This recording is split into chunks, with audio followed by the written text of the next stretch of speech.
Hello বন্ধুরা, আজ আমি সুস্বাদু নিরামিষ একটা বেগুনের ঝালের রেসিপি তোমাদের সঙ্গে শেয়ার করছি। হাতে যদি সময় খুব কম থাকে তাহলে মাত্র 10 মিনিট সময় থাকলেই এই বেগুনের ঝালটি কিন্তু তোমরা খুব সহজেই তৈরি করে দুপুরে গরম গরম ভাতে কিংবা রাতে গরম রুটির সঙ্গে পরিবেশন করতে পারো। আর খেতে কিন্তু একদম দুর্দান্ত, আর বানানো কিন্তু ভীষণই সহজ এই রেসিপিটি। আর তোমাদের সময় কিন্তু একদমই কম লাগে। তাহলে চলো দেখে নিই এই সহজ রেসিপিটি।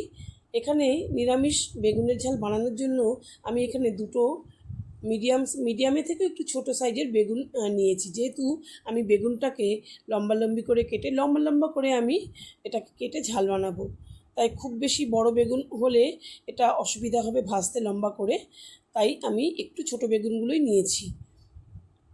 এখানে আমি বেগুনগুলোকে দেখো খুব ভালো করে ধুয়ে নিয়েছি প্রথমে, তারপরে এরকম চার ভাগ করে কেটে নিচ্ছি বেগুনগুলোকে।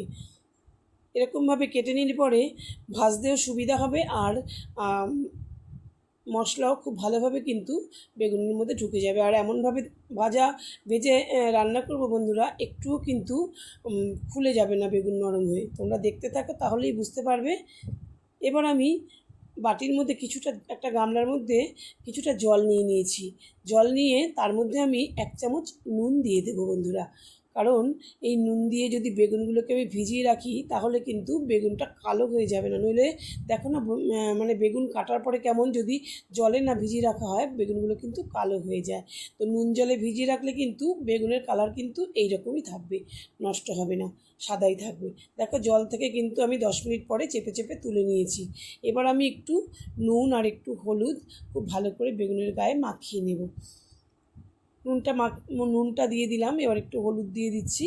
তারপরে আমি একটা করে বেগুনের গায়ে খুব ভালো করে নুন আর হলুদ মিশিয়ে নেব। মিশিয়ে নেওয়া হয়ে গেলে আমি কিন্তু রান্নাটা সর্ষের তেলেই করব। যেহেতু আমি বেগুনের ঝাল বানাচ্ছি তাই সর্ষের তেলে করলে কিন্তু স্বাদটা কিন্তু ভালো হবে। তোমরা চাইলে রিফাইন অয়েলে যে কোনো তেলেই বা করতেই পারো, অসুবিধে নেই। আমি এখানে তেলটা গরম করতে বসিয়ে দিয়েছি। দেখো গ্যাসে তেলটা ভালো করে গরম হয়ে গেছে। তারপরে বেগুনগুলো আমি একসঙ্গেই দিয়ে দিলাম ভাজবার জন্য।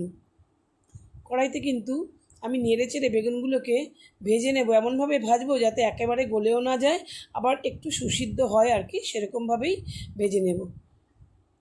বন্ধুরা, তোমরা যারা আমার ভিডিওটা দেখতে শুরু করেছো, তোমরা যদি লাইক দিতে ভুলে গিয়ে থাকো তাহলে প্লিজ একটা লাইক দিয়ে দিও। আর এটা দেখার পরে রেসিপিটা কেমন লাগলো তোমরা কিন্তু অবশ্যই কমেন্ট করে জানিও। আর আমার ভিডিও দেখতে কোনো নতুন বন্ধুরা যদি এসে থাকো তোমরা কিন্তু প্লিজ সাবস্ক্রাইব করে পাশে থেকো।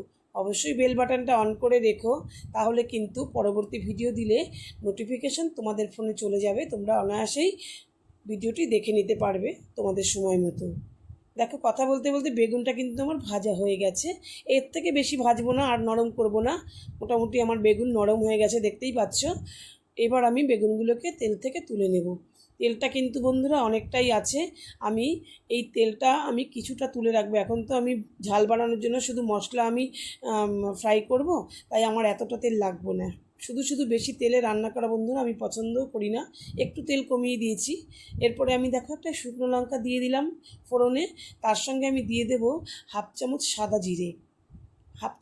জিরে দিয়ে আমি হাফ চামচের একটু কম দিলাম, কারণ বেগুন তো খুব বেশি নয়।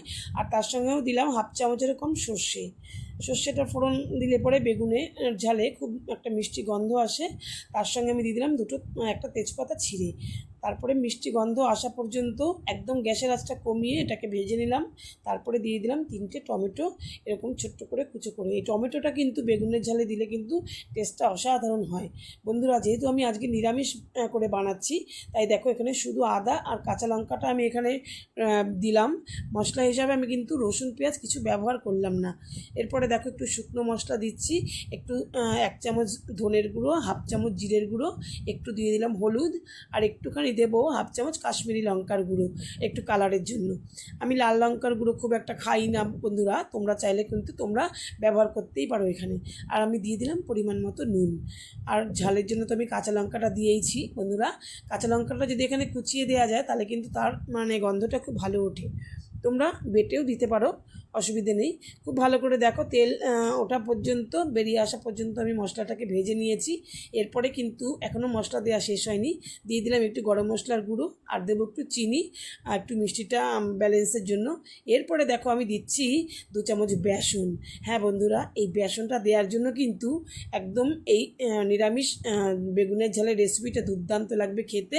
এই বেসনটা যখন ভাজছিলাম এত সুন্দর গন্ধ এসছে, মানে বেরোচ্ছিলো বন্ধুরা, কি বলবো। খুব ভালো করে বেসনটা কিন্তু আমি এই তেলের সঙ্গে, গ্যাসের আঁচটা অবশ্যই কমিয়ে রাখবে, ভেজে নিলাম। নিয়ে তারপরে আমি এখানে পরিমাণ মতো কিছুটা জল দিয়ে দেবো, কারণ আমি তো এটা গায়ে গায়েই করবো বেগুনের ঝাল, তাই আমি এখানে অল্পই জল দিলাম। আর বেসন যেহেতু আছে একটুতেই কিন্তু ঝোলটা হতে কিন্তু টাইম লাগবে না, একদম মিনিট খানেকের মধ্যেই একদম গাঢ় হয়ে যাবে। তারপরে বেগুনগুলোকে, ভাজা বেগুনগুলোকে আমি দিয়ে দিলাম। দেখতে পাচ্ছ প্রত্যেকটা বেগুনই কিন্তু গোটা গোটা রয়েছে, কিচ্ছু একটাও কিন্তু খুলে আসেনি, অথচ কিন্তু নরম হয়ে গেছে বেগুনগুলো। এবার একটুখানি ফুটিয়ে নেব, আর এখানে একটু দিয়ে দেবো ঘি। একটু ঘি আর গরম মশলার গন্ধে কিন্তু নিরামিষ রেসিপি খুবই ভালো লাগে বন্ধুরা। এবার আমি না কিছুক্ষণের জন্য ঢেকে রাখবো, মিনিট 5-এর জন্য ঢেকে রাখলে কি বেগুনের মধ্যে সব মশলাগুলো ঢুকে যাবে, বেগুনটাও আরেকটু নরম হয়ে যাবে। এবার আমার রেসিপিটা একদম তৈরি হয়ে গেল, লোভনীয় নিরামিষ বেগুনের ঝাল। আশা করি বন্ধুরা রেসিপিটা তোমরা পুরোটা দেখেছো, আর তার জন্য তোমাদের কিন্তু অনেক ধন্যবাদ জানাই। আর রেসিপিটা দেখার পরে তোমরা এভাবে বানিয়ে একবার খাওয়ার চেষ্টা করো। সকলকে রেসিপি দেখার জন্য আমি অনেক ধন্যবাদ জানাই। সকলে সুস্থ থেকো, ভালো থেকো, আর আমার রেসিপির সঙ্গেই থেকো। সকলকে অনেক অনেক ধন্যবাদ জানাই।